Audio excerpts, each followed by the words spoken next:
class. In last class, in chapter 4, I taught you about the absorption by root. So what thing plant absorb? Plant absorb water and mineral by the root by the process of osmosis.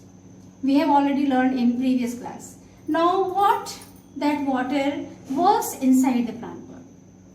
We all know that photosynthesis process takes place in plant, and plant need water, and this process in plant need water, and so that they are able to make their food. So only 2 to 5% of water is used by the plant, and rest of the water is coming out, or it is lost from the stomatal pores found on the lower surface of the leaf lower surface of dicot leaf. So how the loss of water takes place in plant we will study, and the process of loss of water in plant is called transpiration. So we will study about the transpiration. Transpiration is the loss of water or loss of water from the aerial parts of the plant body in the form of water vapor.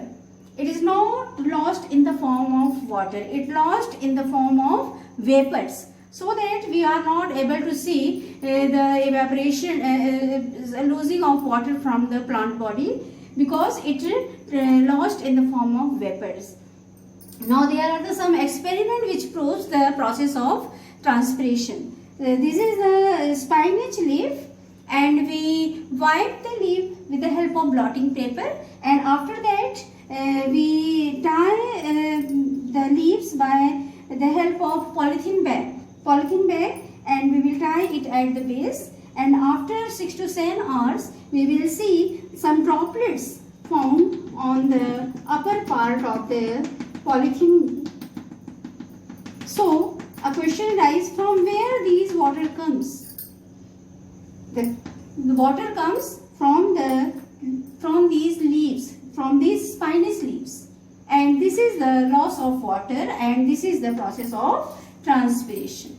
So this is the transpiration process by the leaves.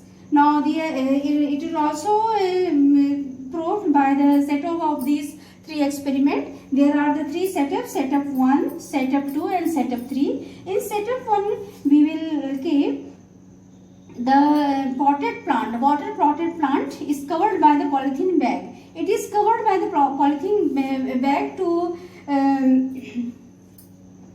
avoid the evaporation of soil. It is covered, the pot is covered by the polythene bag to avoid the evaporation of water from the soil. And so and this is the leaves, this is a green plant kept here, and in this setup, same setup is here. A cobalt chloride paper is also kept in the bell jar, and in setup 3 no potted plant is kept here. We all know the color of cobalt chloride paper is blue in color. It is blue in color. Now after a few hours we will see the droplets, more droplets are found in setup A as compared to in setup 1 as compared to the setup 2. Why more droplets are seen in this? Because all the leaves transpire water, and that are condensed on the bell jar. And in this setup only few drops are seen, and why the few drops are seen? Because most of the vapors are absorbed by the cobalt chloride paper, and after absorbing the water it turns from blue to pink.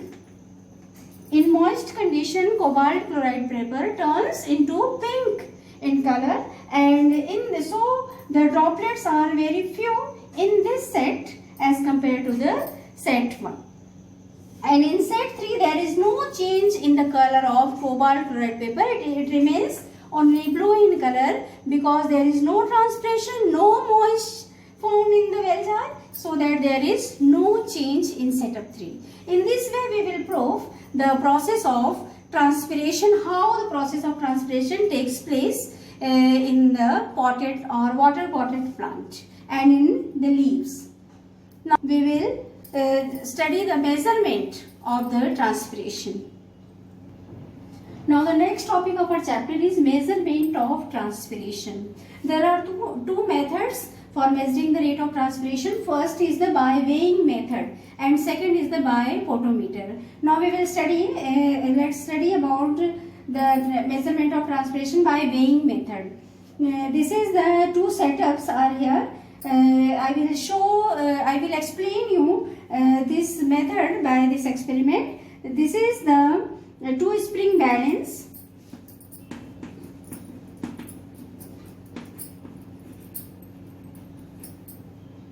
And these are the two test tubes, and name the test tubes as A, test tube A and test tube B. And in these test tubes are airtight by the cork, and in these test tubes leaves are fitted in such a way that their petiole is in the water, is dipped in the water. Petiole means the stalk of the leaf is dipped into the water, and these test tubes are totally airtight. And the change in the leaves of A and B is that the leaf B is coated by the Vaseline from both the sides, and no coating is in leaf A. And we will keep this setup in air for the for 1 to 2 hours, and after 1 to 2 hours we will see there is loss in the weight of test tube A, and there is no change occurs in test tube B. It is because as there is no coating of Vaseline in the leaf A, so that there is transpiration process happens, and due to the transpiration loss in water occurs in test tube A, so that it loses its weight, and due to the coating of Vaseline in the leaf B, there is no change, no transpiration occurs, and so that there is no any change occurs in test tube B. In this way we will prove the process of transpiration, and in this way we will also prove the measurement how much water is lost by the reading of spring balance. This is the second setup, and in this setup this is the flask in which green leaves with roots are air tightly kept in this flask, and this is the flask in which weighing test tube, measuring test tube is also attached in this jar. After few hours we will keep this jar in and this jar is completely filled with the water, and we will keep this jar in the sun for the few hours, and after few hours we will see the loss of water is seen from the test tube, and it is a measuring test tube, so that we are able to note how much water is lost from the jar. And in this way we will prove the rate of process of transpiration, and also how much water is lost from the jar by the process of transpiration. Now the second method is the biphotometer. The method to measure the rate of transpiration is biphotometer, and Ganong is the name of scientist who made this apparatus. So the name of this apparatus is Ganong's photometer, and it is used to measure the rate of transpiration. On which rate transpiration takes place, it is measured by the Ganong's photometer. This is a setup of photometer, and this is a test tube, and it is fitted, a twig is fitted in this test tube, and it is completely airtight, and the whole apparatus is filled with the water, and water is to escape the air space. This tube is dipped into this beaker containing water. This is the water reservoir, and this water reservoir is used to maintain the water balance, as due to transpiration continuously water is lost from the apparatus. So to maintain the water balance, water reservoir is used. This is a measuring scale which is used to measure the movement of this air bubble, because this air bubble this air bubble, movement of this air bubble is used to measure the rate of transpiration, on which rate transpiration takes place. This is the air bubble. In this way, as the transpiration takes place, this air bubble moves, and the movement, the rate of movement of this air bubble, by the rate of movement of this air bubble, we will measure the rate from this measuring scale. In this way, we will measure the rate of transpiration by Gallan's pottometer. The another pottometer also mentioned in your book, Darwin's pottometer, and it is same as the Gallan's pottometer. Now the drawbacks of the pottometer. There are some drawbacks also in Gallan's pottometer. First, the introducing of this air bubble is very difficult in pottometer, and the second drawback is that due to the surrounding, the temperature of surrounding, the rate of transpiration differs, and if there is a very humid condition, then there is no correct rate of transpiration is found. So this is the second drawback of pottometer.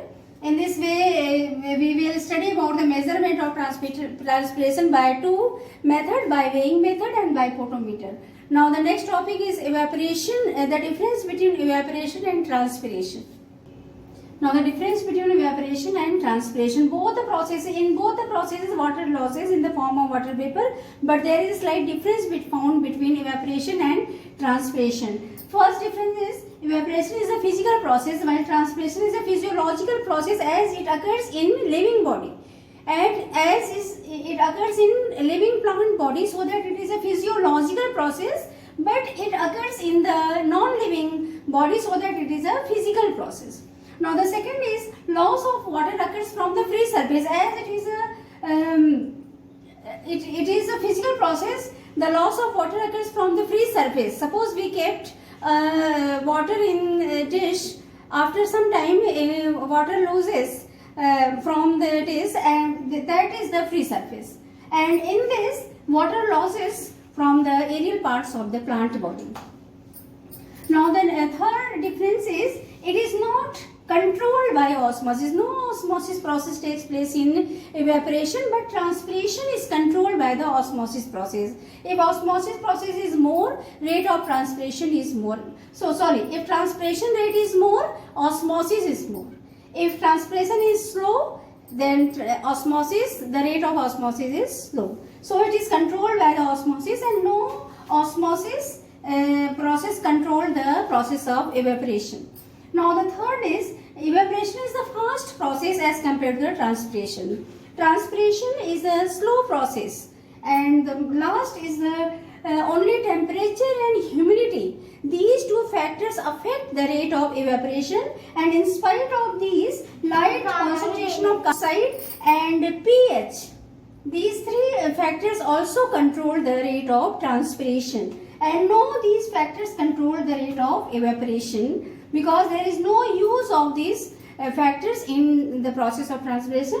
This is all about the evaporation, difference between evaporation and transpiration. Now the next topic of our chapter is the types of transpiration. There are three types of transpiration found. First is the stomatal transpiration, which occurs through the stomata. Second is the cuticular transpiration, and third is the lenticular transpiration. One by one we will study these types of transpiration in next class. Till then, thank you.